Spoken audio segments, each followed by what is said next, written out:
हिंदी की online classes में आपका बहुत बहुत स्वागत है। आज का हमारा विषय है स्वर संधि का चौथा प्रकार यड़ संधि। तो आइए चलिए जाने कि यड़ संधि किन किन स्वरों के संयोग से होती है। तो यड़ संधि का नियम कहता है यदि ह्रस्व या दीर्घ ई उ री के बाद यानी पहले शब्द का आखिरी वर्ण ई उ री हो और दूसरी ओर उसके बाद कोई असमान स्वर आए तो ई या ई य में बदल जाएगा। उ या उ आया है तो वह व मूल व्यंजन व में बदल जाएगा। यदि री आया है तो री र में बदल जाएगा और उसके आगे वाला जो असमान स्वर आया है वह उसमें बाद में मात्रा के रूप में जुड़ जाता है। तो चलिए देखें कैसे मात्रा के रूप में जुड़ रहा है। देखिए यहाँ ई या ई के बाद असमान स्वर अ आया है अर्थात ई से भिन्न है स्वर अ। यदि समान होता तो यहाँ ई ही आता, पर असमान है तो वो आ भी हो सकता है, उ भी हो सकता है या री भी हो सकता है। तो यहाँ असमान स्वर में अ आया है तो ई किसमें बदल रहा है, य में। और उसके बाद नियम कह रहा है कि वह भिन्न स्वर यानी जो असमान स्वर आया है वो उसमें जुड़ जाएगा। यहाँ देखिए ई या ई के बाद दीर्घ आया है और यह असमान स्वर है तो ई किसमें बदल रहा है, य में, और उसके बाद वह उसी असमान स्वर में जुड़ जाएगा। आगे देखिए उ या उ के बाद असमान स्वर है तो उ या उ किसमें बदल जाएगा, व में, और उसके बाद वह उसी असमान स्वर में जुड़ जाएगा। री के बाद असमान स्वर आया है तो री रा में बदल रहा है और उस रा में मूल रा में बदलने पर हल युक्त बाद में वो स्वर से जुड़ेगा, उसी स्वर से जिसके कारण वह बदल करके रा हो गया। ऐसे ही देखिए यदि ई के बाद भिन्न स्वर यहाँ उ आया है तो ई के बाद यदि भिन्न स्वर आता है तो ई या में बदल जाता है और फिर वह उसी भिन्न स्वर में बदल जाएगा। तो जब मूल व्यंजन या में उ जुड़ेगा तो क्या बनाएगा, यू। वैसे ही री के बाद असमान स्वर उ यदि आया है तो री किसमें बदल जाएगा, र में, और असमान स्वर इसमें जुड़ जाएगा। तो र में जब उ जुड़ेगा तो क्या बनाएगा, रू। आइए इनको हम उदाहरणों से समझें। पहला उदाहरण है यदि धन अपि।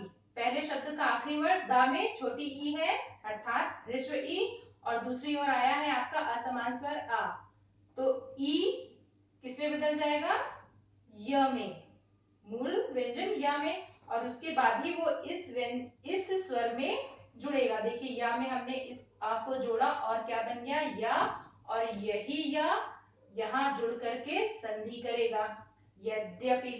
तो देखिए कैसे, जब हमने या यदि से ई हटाया तो यहाँ क्या बचा था, द, यद। उसके बाद इस यद में जब ये या जुड़ेगा तो क्या बनाएगा, यद्यपि। यहां सिर्फ आपका बचा था पी। अब दूसरे उदाहरण को देखिए, सुधन आगत। सु से हमने उ ले लिया तो यहाँ क्या बचा, स हलंत युक्त। जब हमने सु से उ लिया और उसके बाद हम देख रहे हैं भिन्न स्वर दीर्घ आया है तो उ किस में बदल रहा है, नियम के अनुसार व में, और यही मूल व्यंजन व में जब ये दीर्घ आ जुड़ेगा तो क्या बनाएगा, वा। और यहाँ से जब स्वर हट चुका था तो ये सा हमने इसको ऐसे लिखा और बाकी व जुड़ करके शब्द में संधि करेगा और बनाएगा स्वागत। इतना आपका बचा था।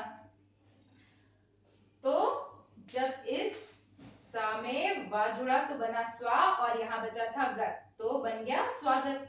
ऐसे ही पितृ धन आज्ञा है। पितृ के ता में क्या है, री है, और उसके बाद असमान स्वर आया है दीर्घ आ।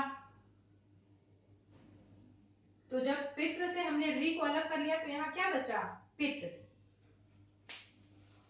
अब ये नियम के अनुसार री किसे बदल रहा है, र में, और फिर यही दीर्घा इसमें जुड़ करके क्या बनाएगा, रा। अब जब यहाँ से ये अलग हो चुका था री तो यहाँ बचा पित। जब पित में ये रा जुड़ेगा तो क्या बनाएगा, पित्रा, और यहाँ आपका क्या बचा था, ज्ञा। तो शब्द बन गया पित्राज्ञा। इसके बाद देखिए मातृधन उपदेश। ता में यहाँ क्या है, री है और दूसरी ओर असमान स्वर उ है तो री किस में बदल रहा है? री बदल रहा है र, मूल व्यंजन र में, और यही ऊ की मात्रा जुड़ करके क्या बना रही है? रू। तो यहाँ बचा हुआ शब्द आपका क्या था री के अलग होने पर? मात। जब इस मात में रू जुड़ गया तो क्या बन गया? मातृ। और यहाँ से ऊ हम अलग कर चुके थे, हमारा कितना शब्द बचा था? पदेश। तो ये जुड़ गया और शब्द में इसने संधि की और बनाया मातृपदेश। आगे उदाहरण देखिए, अभिधन उदय, भा में कौन सा स्वर है? ई। तो ई को हमने अलग किया तो क्या बच गया यहाँ? अब। ठीक है। और दूसरी ओर क्या है? ऊ। तो ई का नियम के अनुसार य व्यंजन हो गया और ऊ जुड़ा तो क्या बन गया? यू। तो इस अब को हमने ऐसे लिखा और यहां हमारा यू आके जुड़ा और इससे बचा हुआ शब्द तो क्या बन गया? अभ्युदय। अब को हमने ऐसे लिखा, यहाँ जो हमारा वर्ण मिल करके बना था यू, यू यहाँ आया और फिर दय जो बचा हुआ था शेष वो आया, तो बन गया आपका अभ्युदय। तो जब ई के बाद भिन्न व्यंजन भिन्न स्वर आ रहा है तो ई किसमें बदल रहा है? या में, फिर ऊ मात्रा के रूप में उसमें जुड़ रहा है। इसके बाद देखिए एक और उदाहरण है, अनुधन इति। अनु में ऊ है, ऊ को हमने अलग किया और ऊ के बाद हम देख रहे हैं भिन्न स्वर क्या है? ई। तो जब हमने अनु से ऊ अलग किया तो यहाँ क्या बचा? अन। और यहाँ पर हमने ई ले लिया तो यहाँ क्या बचा? ती। इसका ध्यान रखिएगा। तो जब ऊ के बाद भिन्न स्वर है तो ऊ व में बदल रहा है और यही स्वर इसमें जुड़ करके क्या बना रहा है? वी। तो यहाँ वी बन गया।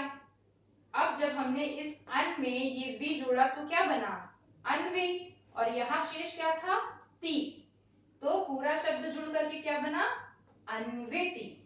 तो संधि में हमें ध्यान रखना है कि जब हम इनसे स्वर अलग कर रहे हैं और क्या बच रहा है, फिर उसमें कौन से मेल किए वर्ण जुड़ रहे हैं और संधि कर रहे हैं।